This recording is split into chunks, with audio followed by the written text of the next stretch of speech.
Raiders could not make this up. The Vegas Raiders and the Los Angeles Chargers have two of the craziest storylines coming out of their training camp now, and it is spelling beautiful AFC West sweeps of both of those teams for your Denver Broncos. We also get good injury news here in Denver. Bo Nix is balling out of control at training camp day number 3. That and way more in this video. If you're new to the channel, diehard Denver Broncos fan named Ben, and it helps me in the YouTube algorithm out a ton. If you like the Broncos, would you smash that like and subscribe button?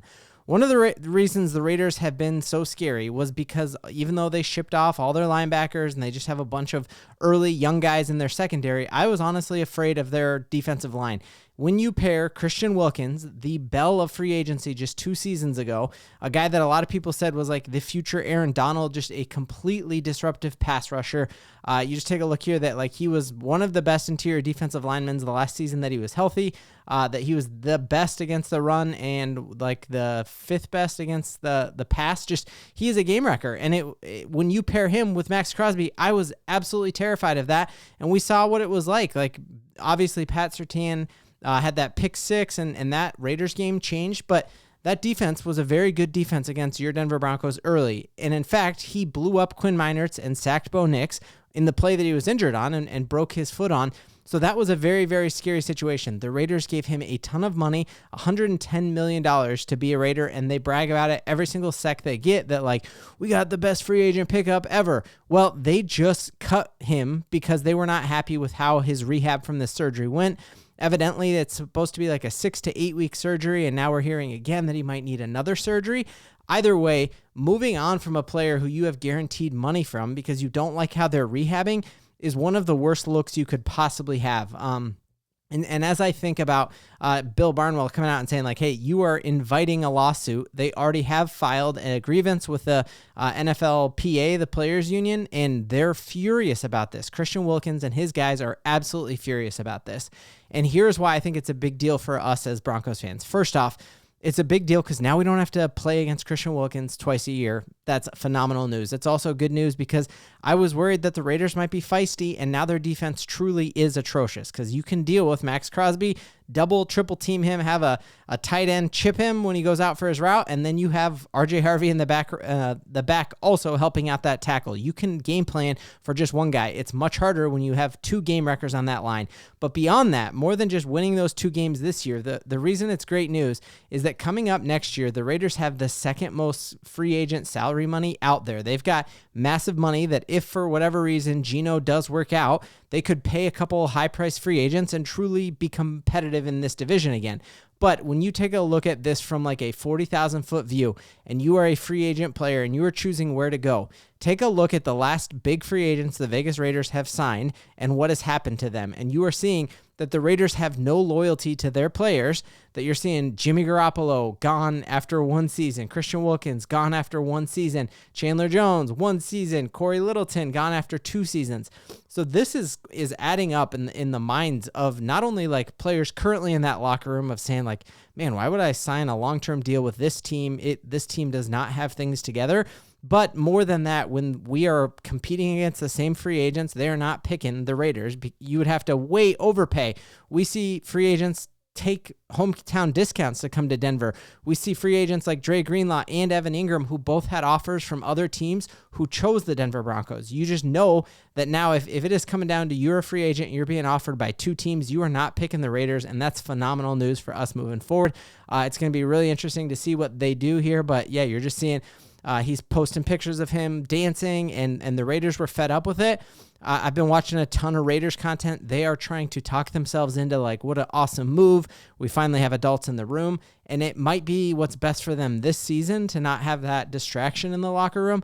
But from over the long term, this is not going to play well for them because free agents are not going to pick going to Vegas Raiders. Not that they were excited about that anyway. So I think that's phenomenal news for us. You're also hearing right away that you got Mike Vrabel talking about bringing him into the Patriots.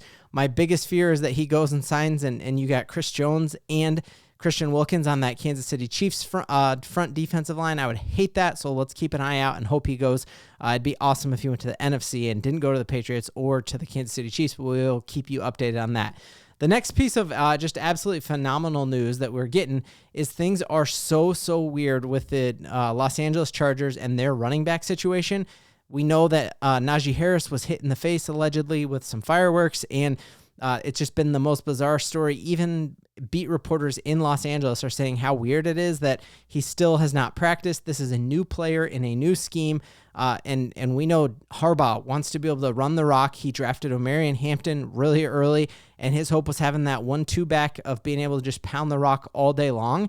And you are now having him miss multiple, already, because the Chargers started their training camp a week before everyone else because they play already next Thursday. He's missed a ton of time. He looks skinny. If you've gotten, obviously you see maybe a little swelling in his face there. He hasn't probably been able to lift like he normally can.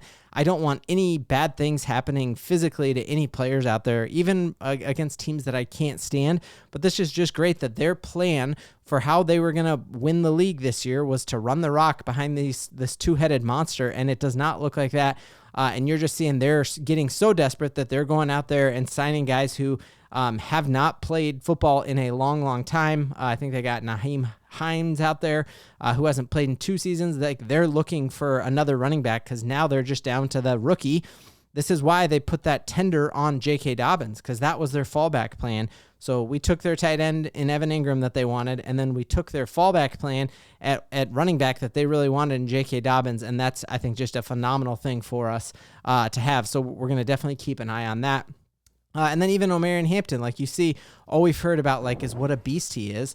And just seeing him, this is a weighted sled that should move here, and it doesn't. It's just got one plate on it. I might be able to move that with one plate. Now I know he is a beast and maybe just wasn't expecting it like that, but he does not look scary in and of himself if it is just one guy, because the talk out of Chargers camp was that it was going to actually be Najee Harris who started, and then that you had Omarion Hampton come and spell and you could build up the rookie. It is looking like they're going to have to throw him out to the dogs in week 1 against the Kansas City Chiefs. Just looking great.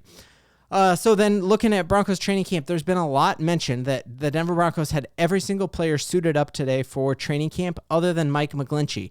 Folks were starting to panic and say oh no, is Mike McGlinchey hurt? And we have not heard a single thing out of Broncos, any actual official Broncos count. But when I read the tea leaves, I don't think Mike McGlinchey has been absent for 2 days in a row because he is injured.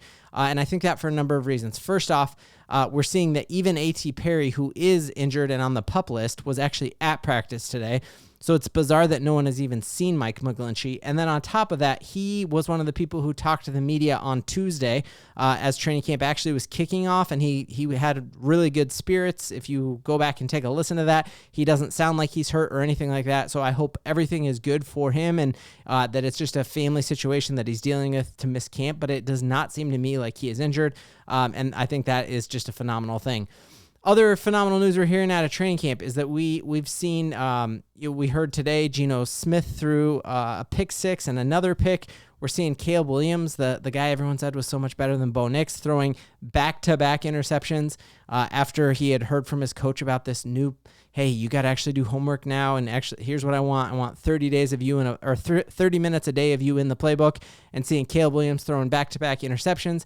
And Bo Nix has yet to throw an interception in training camp, even though he's going up against last year's 3rd best defense in the league. He's going up against last year's defensive player of the year. He's got an insane pass rush and a backup right tackle right now because obviously Mike McGlinchey's out. So I think that is phenomenal. We did have our first interception of training camp. It was Lavelle Bailey, the guy that Sean Payton called twice during the draft to make sure that he came and signed with the Broncos.